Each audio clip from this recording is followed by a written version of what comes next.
উজানির কারি ইব্রাহিম সাহেব রহমতুল্লাহি আলাইহি, উজানির কারি ইব্রাহিম সাহেব রহমতুল্লাহি আলাইহি জগৎ বিখ্যাত একজন আল্লাহর ওলি ছিলেন। তার জীবনের মধ্যে এক ঘটনা এসেছে। একজন রিকশাওয়ালা ব্যক্তি কারি ইব্রাহিম সাহেব রহমতুল্লাহি আলাইহির মুরিদ ছিল। মুরিদ, আগের যুগে তো হেলিকপ্টার ছিল না, বিমান ছিল না। চট্টগ্রাম থেকে মানুষ হজে যাইতো, জাহাজে করে হজে যাইতো। আল্লাহর ওলি ইব্রাহিম সাহেব রহমতুল্লাহি আলাইহি যখন আসলেন, চাঁদপুরের মাটিতে বসে বসে তিনি বয়ান দিচ্ছেন। আবেগ ভরা কণ্ঠে মানুষদেরকে রওজা শরীফের জিয়ারতের কথা শুনাইতেছেন, মক্কা শরীফের তাওয়াফের কথা শুনাইতেছেন। অমন সময়ে একজন রিকশাওয়ালা ওই জায়গায় বসা ছিল, যিনি হুজুরের মুরিদ ছিলেন। রিকশাওয়ালার অন্তরের মধ্যে আবেগ তৈরি হলো, আবেগ তৈরি হয়ে গেল। আমি মদিনায় যাব, মক্কায় যাব, মদিনায় গিয়া নবীজির রওজা শরীফে সালাম জানাবো। আমি যে কোনো ভাবেই হোক, আমার টাকার দরকার নাই, আমি যে কোনো উপায়ে চলে যাব। আমি আর এক মুহূর্ত সইতে পারতেছি না। এই রিকশাওয়ালা ব্যক্তিটা রিকশা নিয়ে শুরু করছে যাওয়া, চট্টগ্রামের দিকে রওনা দিয়েছে। পথের মধ্যে যায় মানুষ, প্যাসেঞ্জার গাড়িতে উঠে আবার নামে। প্যাসেঞ্জারের কাছ থেকে ভাড়া নেয় আর বলে, ভাই আমার জন্য দোয়া করবেন, আমি হজে যাচ্ছি। আমার জন্য দোয়া করবেন, আমি হজে যাচ্ছি।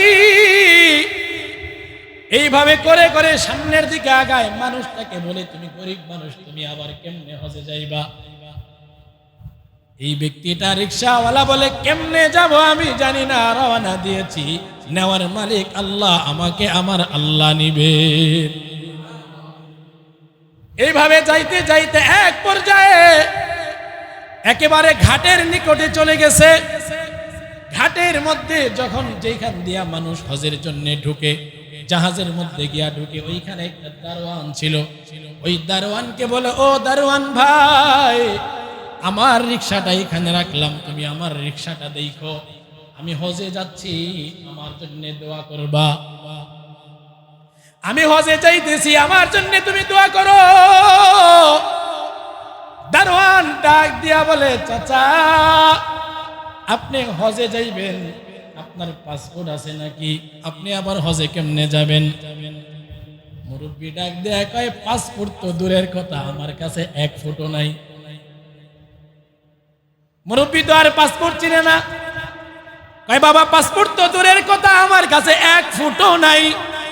কয়, চাচা তাহলে হজে যাইবেন কেমনে? কয়, নিব আল্লাহ, আমি যাব এই নিয়ত করেছি। অনেকবার বলা বলির পরে যখন এই লোকটা মানে না, তখন যিনি বড় অফিসার ছিলেন, বড় অফিসারকে দারোয়ান ডাক দিয়া বলে, ও স্যার, এমন একজন ব্যক্তি আসছে, যেই ব্যক্তিরা হজে যাওয়ার জন্য দেওয়ানা, কিন্তু পাসপোর্ট নাই। আমি পাসপোর্টের কথা জিজ্ঞাসা করেছি, আমাকে বলে পাসপোর্ট তো দূরের কথা, এক ফটো আমার কাছে নাই।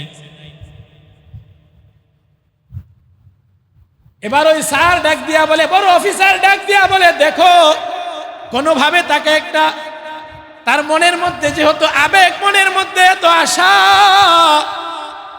দেখো না কোনোভাবে এই ব্যক্তিটাকে নেওয়া যায় কিনা হজের সফরে। দারোয়ান সমস্ত খাতা হাতায়া দেখে সমস্ত মানুষ ঠিক আছে। বাবুরসি লাগবে 10 জন, আগে থেকে বাবুরসি 10 জন ঠিক করা ছিল, 9 জন আসছে, আরেকজন বাবুরসির অভাব,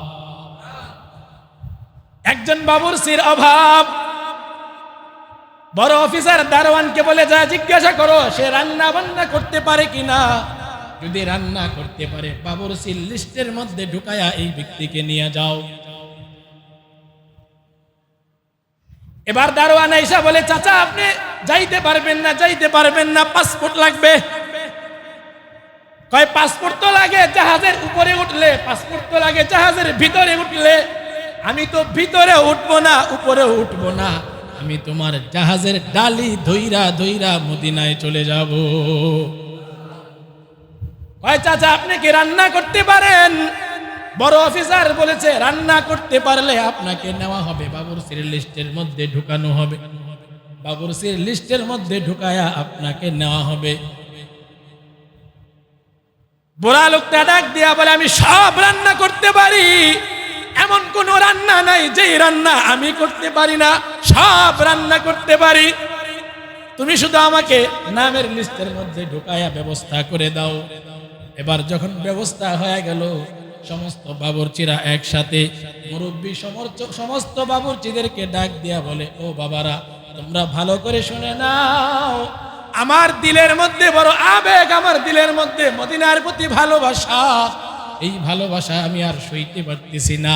আল্লাহর নবীর রওজায় গিয়ে আমি আবেগ করে সালাম জানাবো, এই কারণে আমি মদিনায় যাব। আমি মদিনায় যে যাব, আমি তো বলেছি আমি সব রান্না করতে পারি, কিন্তু বাজান আমি তো আলু ভর্তাও বানাইতে পারি না। সাবধান বাবা, তোরা আমার নামে কোনো খারাপ রিপোর্ট দিবি না, তাহলে আমাকে জাহাজ থেকে বের করে দিবে, আমাকে জাহাজ থেকে নামিয়ে দিবে। তোরা আমার নামে কোনো খারাপ রিপোর্ট করিস না, তোদের সমস্ত কাজের মধ্যে আমি সহযোগিতা করব, রান্নাগুলো তোরা করবি, কাটাকাটি অন্যান্য কাজের মধ্যে সহযোগিতা আমি করব। এই বাবুর্চিগুলা ডাক দেয়া কয়, চাচা, আপনার দিলের মধ্যে আল্লাহর নবীর বড় মহাব্বত, হজের সফর যাইতে 1 মাস, আইতে 1 মাস, ওইখানে থাকতে হয় 1 মাস, আসা যাওয়া এই 2টা মাস মানুষ সাগরের মধ্যে থাকে। সাগরের মধ্যে কত ঢেউ থাকে, সাগরের মধ্যে কত উত্তাল তরঙ্গ থাকে। ও চাচা, আপনি তো মুরব্বী মানুষ, আল্লাহর বড় পেয়ারা বান্দা, আপনি শুধু জায়নামাজ বিছায়া আল্লাহর কাছে রুনা জারি করেন, আল্লাহ যেন জাহাজটারে ডুবায়া না দেয়। আমরা আপনার পক্ষ থেকে যাবতীয় কাজ আমরা 9 জন মিলেই করে দেব। আপনার পক্ষ থেকে যাবতীয় কাজ আমরা করে দিব, আপনি শুধু জায়নামাজ বিছায়া দোয়া করতে থাকেন। ব্যবস্থা করে দেওয়ার মালিককে, আরো জোরে বলেন মালিককে। আল্লাহ পারেনি না, পারে না। এজন্য মনের মধ্যে আবেগ থাকতে হবে, মনের মধ্যে একটা আবেগ থাকবে, আমি মদিনায় যাব, মদিনায় গিয়া আল্লাহর নবীর রওজায় আমি সালাম জানাবো। যদি আবেগ থাকে, মহাব্বত থাকে, চাওয়া থাকে, এর চাইতেও আরো বেশি কিছু পাওয়া সম্ভব। খাজা আহমদ রিফাঈ রাহমাতুল্লাহি আলাইহি কুয়েতের লোক ছিলেন। খাজা আহমদ রিফাঈ রাহমাতুল্লাহি আলাইহি তিনি আল্লাহর নবীর বংশধর ছিলেন। খাজা আহমদ রিফাঈ রাহমাতুল্লাহি আলাইহি মনের মধ্যে বড় বাসনা ছিল, তিনি আল্লাহর নবীর রওজার সামনে গিয়া নবীকে সালাম জানাইবেন, কিন্তু ঘরের মধ্যে বৃদ্ধা মা থাকার কারণে যাইতে পারে না। ঘরের মধ্যে বৃদ্ধা মা, ওই মাকে রেখে যাইতেও পারে না।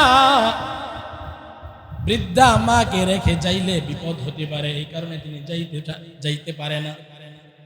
তার মা যখন দুনিয়া থেকে বিদায় হয়ে গেল, তিনি রওজা শরীফে চলে গেলেন। ইন্তেকালের পরে যখন তিনি রওজা শরীফের মধ্যে গেলেন, রওজা শরীফের মধ্যে গিয়া আল্লাহর নবী সাল্লাল্লাহু আলাইহি ওয়াসাল্লামের রওজা শরীফের সামনে দাঁড়াইয়া কয়, ওগো আল্লাহর হাবিব, আমি তো আমার মায়ের খেদমতের কারণে আসতে পারি নাই। ওয়াফিল বুদি রূহুন কুনতু উরসিলুহা, কিন্তু আমি দূরে থাকার পরেও আমার এই মনটাকে সব সময় আমি আপনার রওজায় রেখেছি। আমি যদিও মায়ের খেদমতে কুয়েতে ছিলাম, কিন্তু আমার এই মন, আবেগী মনটা সব সময় আপনার রওজায় পাঠিয়েছি। মনে মনে সালাম দিয়েছি, আর মনে করেছি আমি আপনার রওজা শরীফের সামনে আছি। এইভাবে করে করে আপনাকে দিলের মধ্যে রেখেছি। এখন আপনাকে সালাম জানিয়েছি। সালাম জানানোর পরে এবার খাজা আহমদ কবির রিফাঈ রাহমাতুল্লাহি আলাইহি তিনি আবেগ ভরা কণ্ঠে আল্লাহর রাসূলকে বলছেন, ওগো আল্লাহর হাবিব, আমার মনের মধ্যে বড় একটা বাসনা। ওই বাসনা হলো আপনার হাতটা যদি একটু বের করতেন, রওজা শরীফ থেকে আপনার হাতটা যদি একটু বের করতেন, আমি আপনার হাতের মধ্যে মুসাফাহা করতাম, আপনার হাতটাকে চুমু খাইতাম, তারপরে আমি আবার দেশে ফেরত যাইতাম। এই কথা যখন বলছে আল্লাহু আকবার, ও দুনিয়ার মানুষ, খাজা আহমদ রেফাঈ যখন আল্লাহর নবীর কাছে এই আবদার করলেন, সমস্ত মানুষ দেখতেছে মদিনার অলি গলিতে সূর্যের আলো, যেরকম সূর্যের আলো ফেল, এত আলো হয়ে গেছে। এত আলো কোত্থেকে আসলো? মানুষ পেরেশান, এত আলো কোত্থেকে আসলো? রওজায় কি হচ্ছে? সমস্ত মানুষ আয়েশা দেখে আল্লাহর নবীর হাত বের হয়েছে। আল্লাহর নবীর হাত বের হওয়ার পরে খাজা আহমদ কবির রেফাঈ রহমাতুল্লাহি আলাইহি তিনি হাতটা ধরেছেন, চুমু খেয়েছেন। চুমু খাওয়ার সঙ্গে সঙ্গে খাজা আহমদ কবির রেফাঈ রহমাতুল্লাহি আলাইহি ওই জায়গায় ইন্তেকাল করেছেন। চাইলে সবই সম্ভব, তবে মনের মধ্যে আবেগ থাকতে হবে, ভালোবাসা থাকতে হবে। যদি ভালোবাসা থাকে তাহলে ব্যবস্থা করে দিবেন আল্লাহ।